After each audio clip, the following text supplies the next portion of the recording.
الحمد لله رب العالمين والعاقبة للمتقين ولا عدوان إلا على الظالمين وأشهد أن لا إله إلا الله وحده لا شريك له ولي الصالحين وأشهد أن محمدا عبده ورسوله وصفيه من خلقه وخليله سيد الأولين والآخرين اللهم صل عليه وعلى آله وصحبه ومن اتبعهم بإحسان إلى يوم الدين أما بعد. On continue toujours cette série de khutbah. Qu'est-ce que l'islam? Et aujourd'hui avec l'aide d'Allah Tabarak wa Ta'ala, on va voir ce que nous enseigne notre religion par rapport au voisinage, aux voisins. Mes chers frères et sœurs, le croyant aime de manière innée toute personne qui se comporte bien avec lui. Et j'aimerais que vous gardiez en tête que les gens qui méritent le plus un bon comportement de notre part, après bien évidemment les parents et la famille, il y a les voisins. Les gens qui méritent le plus qu'on se comporte très bien avec eux, après nos parents et nos familles, sont nos voisins. Nos voisins ont des droits sur nous. Et le problème, c'est que souvent, on essaye de voir quels sont nos propres droits en oubliant les droits d'autrui. Mes chers frères et sœurs, sachez que toutes les religions ont appelé à bien se comporter avec le voisin. Tout musulman doué de raison sait que le voisin est important en islam et qu'il a des droits. D'ailleurs, les Arabes, avant l'islam, respectaient énormément le droit des voisins. Le faible parmi les Arabes, lorsqu'il était le voisin d'un fort, il devenait fort. Le pauvre parmi les Arabes, lorsqu'il était le voisin d'un riche, il devenait riche. Le délaissé parmi les Arabes, lorsqu'il était le voisin d'un noble, il devenait noble. Les Arabes avaient même fait une loi qu'ils avaient appelée la loi du voisinage. Tout cela avant l'islam. Et bien sûr, après l'islam, les choses furent bien meilleures. Ibn Hajar rahimahullah a dit, le voisin englobe celui qui est musulman et celui qui est non musulman, l'adorateur et le corrompu, l'ami et l'ennemi, celui qui te nuit et celui qui t'est utile, celui qui est nouveau dans ta ville et celui qui ne l'est pas, celui dont sa maison est proche et celui dont sa maison est éloignée. Et écoutez avec moi ce qu'a dit l'épouse du prophète alayhi salatu wassalam, Aïcha radiyallahu ta'ala anha, concernant le voisin, car il me semble que ça sera nouveau pour plus d'une personne parmi vous. Aïcha radiyallahu anha, elle dit, et on retrouve ça dans Fath al-Bari, elle a dit Al-Jar yutlaq ala 40 dar min kulli janib. Le voisin est celui qui habite dans l'une des 40 maisons qui entourent la tienne de chaque côté. Je répète, le voisin est celui qui habite dans l'une des 40 maisons qui entourent la tienne de chaque côté. De chez toi, les 40 maisons à ta droite sont tes voisins. Les 40 maisons à ta gauche sont tes voisins. Les 40 en face de toi sont tes voisins. Les 40 qui sont derrière toi sont tes voisins. Tous ceux-là sont considérés comme étant nos voisins. Le voisin n'est pas le voisin du palier uniquement. Non. Ce sont donc les 40 maisons qui entourent la tienne de chaque côté. Et sache que plus ton voisin est proche, plus il a de droits sur toi. Aïcha radhiyallahu anha rapporte, j'ai dit, ô messager d'Allah, j'ai deux voisins. À qui des deux dois-je faire mon cadeau? Le prophète sallam a dit, à celui dont la porte est la plus proche de la tienne, rapportée par Al-Bukhari. Et avoir un bon voisin, ça fait partie des choses qui amènent la joie. Et avoir un voisin qui est mauvais, ça fait partie de ce qui rend parfois la vie sombre.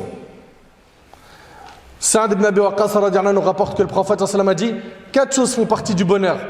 4 choses font partie du bonheur. La femme vertueuse. La femme, pas n'importe laquelle, vertueuse. Une maison spacieuse. Tu as le droit d'avoir une grande maison. Mais attention, tu dois l'acquérir avec quoi? Un moyen qui est halal, pas avec riba. 3. Le voisin vertueux. Ça fait partie de quoi?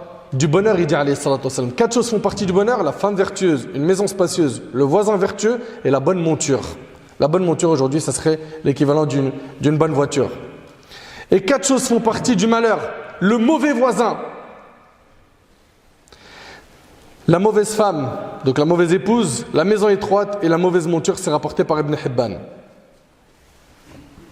Dans la mesure du possible, avant d'emménager quelque part, essaye de faire le nécessaire pour te renseigner sur le voisinage, sur le quartier. Est-ce qu'il est très sensible et donc ça va être difficile pour toi d'éduquer tes enfants ou non? Se renseigner sur le voisinage. Allah tabarak wa ta'ala a rendu obligatoire le respect du voisin dans le noble Coran. Et le prophète alayhi salatu wassalam également l'a ordonné dans la sunna authentique. Allah tabarak wa ta'ala il nous dit wa'budu Allah wa la tushriku bihi shay'a wa bil walidayni ihsana wa bidhil qurba wal yatama wal masakin wal jari dhil qurba wal jari al junubi was sahibi bil jam. Al-aya. Allah Azza wa Jalla il nous dit adorez Allah et ne lui donnez aucun associé. Agissez avec bonté envers vos pères et mères, les proches, les orphelins, les pauvres, le proche voisin, le voisin lointain. Tiens, on s'arrête ici. Le proche voisin, c'est compris de tout le monde. C'est-à-dire le voisin proche de chez toi. Mais le voisin lointain, certains savants ont dit que le voisin lointain est le voisin qui est loin de chez toi. Et d'autres ont dit que le voisin lointain est le voisin non musulman. Et il est triste de vivre une époque où, subhanallah, on habite dans des immeubles, on connaît que très peu de personnes dans cet immeuble. Même il est possible que dans notre étage, il y ait 3-4 logements, on connaît quasiment personne de nos voisins. C'est triste. Et parfois, c'est pas simplement on ne les connaît pas, c'est on leur fait du tort. On leur fait du tort avec le bruit à pas d'heure. Des enfants qui courent à 22h, 23h, qui font du bruit. Ou bien monsieur est en train d'écouter un rappel, un dars, ou bien même du Coran, à une heure tardive, et il met le son à fond, et tes voisins. Et là, j'ai dit Coran, un rappel, des fois c'est de la musique. À des heures tardives. En semaine, week-end, on ne s'excuse même pas, il n'y a même pas écrit un mot, comme quoi il y a un événement ou autre, on ne prévient même pas les voisins. Et certains, ils se lèvent très tôt. Et on les dérange. Sans compter ceux qui se garent mal dans des zones pavillonnaires. Et il va bloquer la sortie du parking d'un de ses voisins. Tout ça, ça fait partie du tort fait aux voisins. Eh bien, soyez attentifs. Selon Abu Hurayra radhiyallahu anhu, le prophète sallallahu alayhi wa sallam a dit par Allah, il n'est pas considéré comme un véritable croyant. Par Allah, il n'est pas considéré comme un véritable croyant. Par Allah, il n'est pas considéré comme un véritable croyant. On dit, qui donc au messager d'Allah? Il a dit, celui dont le voisin n'est pas à l'abri de son mal. Et c'est rapporté par l'imam al-Bukhari Muslim. Ton voisin qui n'est pas à l'abri de ton mal, le prophète il a juré 3 fois par Allah que tu n'es pas un véritable croyant. Vous imaginez? Bruit, ou bien du tort, hein?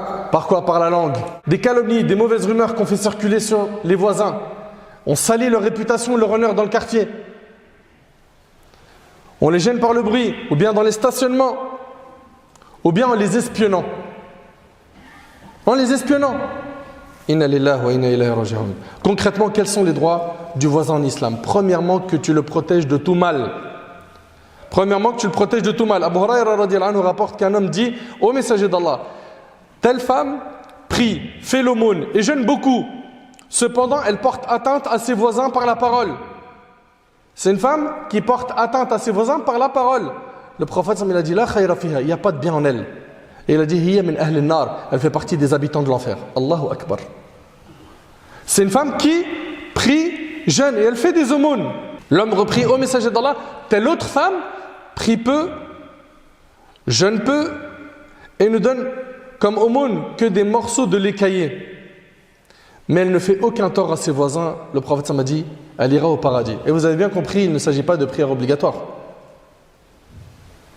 ni de jeûne obligatoire. Le hadith il est rapporté par Ahmed. Donc faire du mal à ton voisin peut te coûter très cher. Ça peut te coûter l'enfer.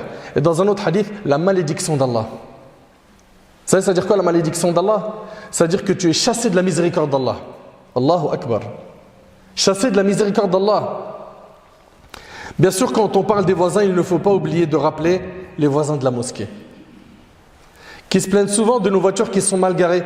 Quand Tarawih, Jumu'ah, on se gare mal, on est pressé, on a fait 2-3 tours dans le quartier, on veut rattraper le discours du vendredi à son début. Donc je mets ma voiture n'importe où, quitte à gêner une sortie de parking. Mais vous ne réfléchissez pas? Vous venez accomplir une obligation religieuse et vous faites des péchés en même temps? Vous êtes venu ici pour gagner des bonnes actions et en même temps vous faites des péchés? Ce n'est pas normal. Donc souvent il arrive que les voisins des mosquées se plaignent. Ils se plaignent de quoi? Des voitures mal garées, du bruit. Ils se plaignent également des attroupements. des groupes qui se font un peu partout, et surtout, subhanallah, quand le Maghrib et l'Isha, les deux prières de nuit qui se font tard en été, ben les gens ils prient, après ils restent, ils discutent devant la mosquée. Et ils font du bruit, et ils rigolent. Et ils restent comme ça des 10, 15, 20, 30 minutes, voire plus. Et les voisins en haut qui veulent dormir. Des fois il fait super chaud chez eux, ils sont obligés d'ouvrir la fenêtre en été. Ils ouvrent la fenêtre, c'est un cauchemar. Ils ferment la fenêtre, c'est pareil. Ne soyons pas la cause de cette gêne. Sans compter des saletés que parfois certains jettent par terre, etc. Vous savez, il y a certains non-musulmans, dans certains quartiers, pour ne pas généraliser, ce qu'ils détestent le plus, c'est la prière du vendredi. Car ce jour, les musulmans ils sont pressés, alors ils se garent n'importe comment en bloquant les véhicules et les parkings des non-musulmans. Sans compter les klaxons, le bruit. Mais, subhanallah, l'islam, c'est le bon comportement, la discipline, c'est l'éducation. Et nous, on vient ici pour faire une obligation religieuse, à savoir assister au discours du vendredi, et en même temps, on salit l'image de l'islam. Mais quelle compréhension de l'islam c'est ça? Fais le tour, t'as pas trouvé de place, va te garer loin. T'avais qu'à t'organiser différemment. J'ai pas le choix, mon frère, je sors pile poil du travail à cette heure-ci. Ne gêne pas les voisins. Malgré les centaines de rappels des responsables de la mosquée concernant le voisinage, certains ne veulent toujours pas comprendre. Avant, on pleurait pour avoir des mosquées. Maintenant, grâce à Allah tabaraka wa ta'ala, on a des mosquées. Mais on n'en prend pas assez soin. Et ça, c'est très grave. Donc je reprends premièrement, parmi les droits des voisins, c'est ne pas leur faire du mal. 2, bien se comporter avec eux en leur disant des bonnes paroles, en offrant des cadeaux dans la mesure du possible, en donnant des aumônes dans le cas où ils sont dans le besoin. Selon Ibn Umar radiyallahu anhuma, le prophète sallallahu alayhi wa sallam a dit: l'ange Gabriel n'a pas cessé de me recommander le voisin à tel point que j'ai cru qu'il allait lui donner droit à l'héritage. Vous entendez ce qu'il dit le prophète sallallahu alayhi wa sallam?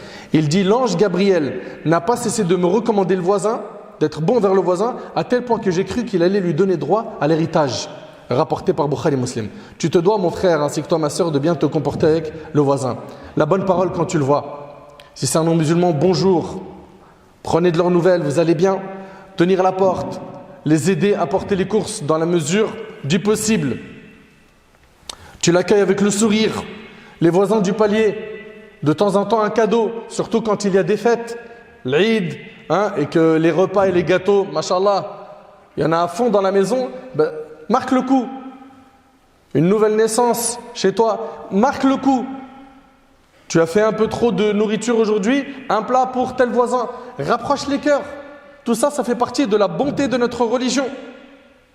En faisant cela, tu vas lui montrer ce qu'est réellement l'islam. Selon Abu Dharr, le prophète sallallahu a dit: oh Abu Dharr, le prophète sallallahu il parle à un compagnon, il lui dit: quand tu prépares un ragoût, augmente son eau et donne-en à tes voisins, rapporté par Muslim.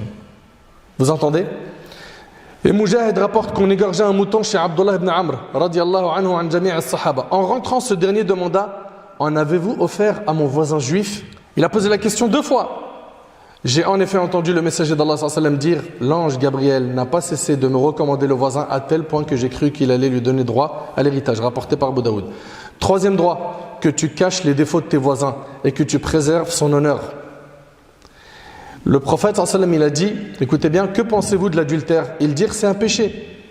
Dieu et son messager l'ont interdit et il restera interdit jusqu'au jour de la résurrection. Le prophète sallallahu alayhi wa sallam a dit: il est moins grave pour l'homme de commettre l'adultère avec 10 femmes que de le commettre avec la femme de son voisin.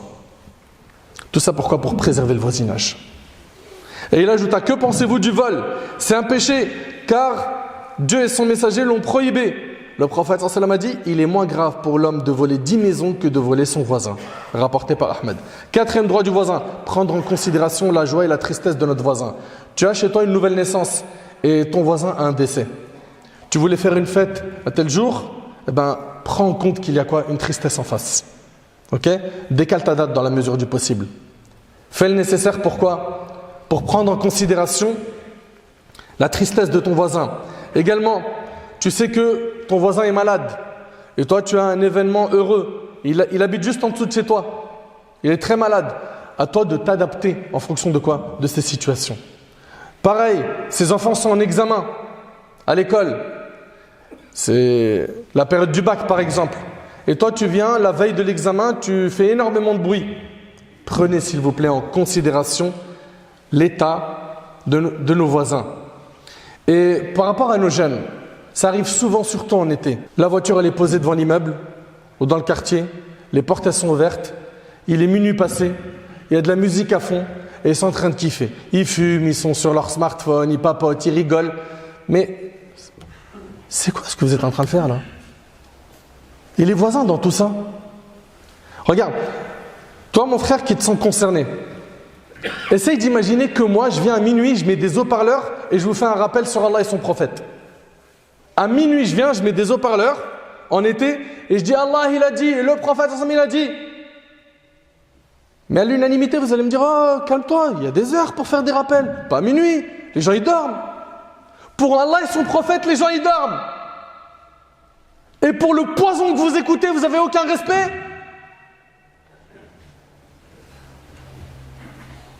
Mais réfléchissez, subhanallah. Les voisins, ils ont des droits. C'est hyper grave ce que vous faites. Ou bien, les courses de compète, à pas d'heure. Ils sont là avec leur scooter, leur moto, en train de faire des roues, 11h du soir, dans la cité, dans le quartier. Et ils dérangent le voisinage. Vous voulez quoi en fait? Accumuler que des péchés? C'est ça que vous cherchez? Faire du tort aux voisins? Vous n'avez pas entendu tous les textes qui parlent de l'importance du voisin? Cinquième droit, patiente face au mal de ton voisin. Le prophète avait recommandé à celui qui subissait le mal de son voisin de patienter. Il arrive des fois que tu as un voisin qui a un comportement désagréable. Il n'est pas souriant. Parfois, quand tu lui parles bien, il te répond mal. Il n'est pas agréable, patiente. Également, sixième droit, que tu le consoles, que tu le réconfortes. Le prophète, dans le hadith de Anas rapporté par Muslim, a dit « Je jure par celui qui détient mon âme entre ses mains, que nul ne peut prétendre avoir la foi s'il n'aime pas pour son voisin ou pour son frère ce qu'il aime pour sa propre personne. » Et d'après Ibn Abbas, le prophète a dit « Le croyant n'est pas celui qui se rassasie en mangeant alors que son voisin a faim, rapporté par Tabarani. » Non. Le croyant ne peut pas être comme ça. Il sait qu'il a un de ses voisins qui est dans la difficulté financière. Il a perdu son emploi, elle a perdu son mari, elle n'a pas de travail, elle est veuve, elle n'a pas d'entrée d'argent. Et il mange super bien, mashallah. Il est rassasié, il mange à sa faim. Et il sait que son voisin, il ne mange pas comme lui. Le prophète, il a dit quoi? Le croyant n'est pas celui qui se rassasie en mangeant alors que son voisin a faim. Et regardez ce hadith-là qui est rapporté par l'imam al-Bukhari dans l'Adab al-Mufrad, il secoue les tripes. Selon Abdullah ibn Umar, le prophète a dit « Ô combien de voisins s'agrippera à son voisin en disant le jour du jugement, ô Seigneur, demande à celui-ci pourquoi m'a-t-il fermé sa porte et privé de son surplus de biens. Ya Rab, demande-lui pourquoi est-ce qu'il m'a privé de son surplus de biens. » Tu arrives à imaginer un peu, soyons bienfaisants envers nos voisins, qu'ils soient musulmans ou non, et n'attendons pas qu'ils tendent la main. Attendre qu'il tend la main, ça veut dire quoi? Ça veut dire que tu n'as pas pris de ses nouvelles. Ça veut dire que tu ignores sa situation. N'attends pas cela. Le musulman intelligent est censé ressentir ce que vivent ses voisins, ses proches. Je termine avec une très très belle histoire. On raconte en ce sens que Abu Hanifa rahimahullah habitait à côté d'un jeune homme alcoolique. Suivez bien. La nuit, l'imam avait l'habitude de veiller jusqu'à très tard, plongé dans ses lectures religieuses et dans ses prières. Son voisin ne dormait pas tôt, mais il avait un passe-temps bien différent. Complètement ivre, il chantait à voix haute des vers pour se plaindre de sa solitude et de ses problèmes, en répétant notamment ceci: ils m'ont laissé tomber, ils m'ont laissé tomber. Il répétait souvent la nuit, ils m'ont laissé tomber. L'imam, lui, il est en train de lire dans la religion, en train de prier, et il entendait son voisin faire cela. Et ils ne savent pas quel jeune homme exceptionnel ils ont laissé tomber. Avec le temps, l'imam Abu Hanifa s'était habitué à entendre cette voix. Une nuit, il ne l'a pas entendu. Le lendemain matin, en sortant de chez lui pour aller accomplir la prière du Fajr, il se renseigna de ce qui avait pu arriver à ce jeune homme. On lui a dit que la police l'avait trouvé complètement ivre et l'avait conduit en cellule. Et il est possible que l'un d'entre nous se dise à la place d'Abu Hanifa: bon débarras, enfin. Cet ivrogne qui me gênait la nuit, il chantait, il me fatiguait. Quand Abu Hanifa a fini la prière du matin, il se rendit chez le responsable de la prison et se présenta à ce dernier. Celui-ci, profondément touché par cette visite du grand savant, s'informa de la raison de sa présence. Abu Hanifa lui expliqua qu'il était venu le voir au sujet de son jeune voisin qui avait été emprisonné la nuit précédente.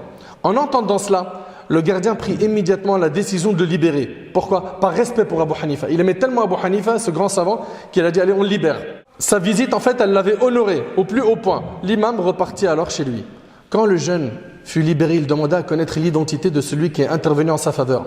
En apprenant qu'il s'agissait de son illustre voisin, il se remémora toute la gêne qui lui avait occasionné par ses chants. Il alla rendre visite de suite à Abu Hanifa. En le voyant, celui-ci dit en substance, donc Abu Hanifa, il lui a dit « Oh jeune homme, nous t'avons laissé tomber. » C'est une réalité. Nous t'avons laissé tomber. Le jeune s'exclama alors « Non, tu m'as protégé et pris en considération. Qu'Allah te récompense pour ton respect du droit lié au voisinage. » Le jeune homme se repentit alors sincèrement de sa conduite et ne recommença plus jamais à boire. Et cette histoire, on la trouve dans Tarikh Baghdad, dans le volume 13. Dernier point, que tu appelles tes voisins à quoi? À tout ce qui est bon, tout ce qui est bien, et que tu leur interdis tout ce qui est mal, tout ce qui est blâmable. Ordonne donc le bien et interdis le blâmable. Il se peut que tu aies des voisins, musulmans ou non musulmans, et que parmi eux, certains désobéissent à Allah tabaraka wa ta'ala, sont loin d'Allah, ils font des grands péchés. Rapproche-toi d'eux et avec douceur, invite-les à quoi? À revenir vers Allah tabaraka wa ta'ala. Je répète donc ce qu'on a dit depuis le début. On ne fait pas de mal à nos voisins, on se comporte bien avec eux, on les salue lorsqu'on les voit, on leur sourit, on leur fait des cadeaux dans la mesure du possible, on prend en considération leur joie et leur tristesse, on les conseille, on les aide lorsqu'ils ont besoin de nous, on leur rend visite lorsqu'ils tombent malades, lorsqu'ils ont un décès, pareil, on est auprès d'eux pour les assister, on cache leurs défauts, on ne leur souhaite pas le mal, au contraire, on leur souhaite la guidée d'Allah, on soutient notre voisin lorsqu'il est lésé, on le recadre lorsqu'il est injuste. De cette manière, les relations avec les voisins seront saines et les ouvertures pour leur parler de notre noble religion seront nombreuses. J'implore Allah tabaraka wa ta'ala de nous faciliter de mettre en pratique ce qui a été dit. J'implore Allah azza wa jal de nous aider à améliorer notre comportement avec notre voisinage. J'implore Allah subhanahu wa ta'ala de nous pardonner nos manquements et de purifier notre cœur.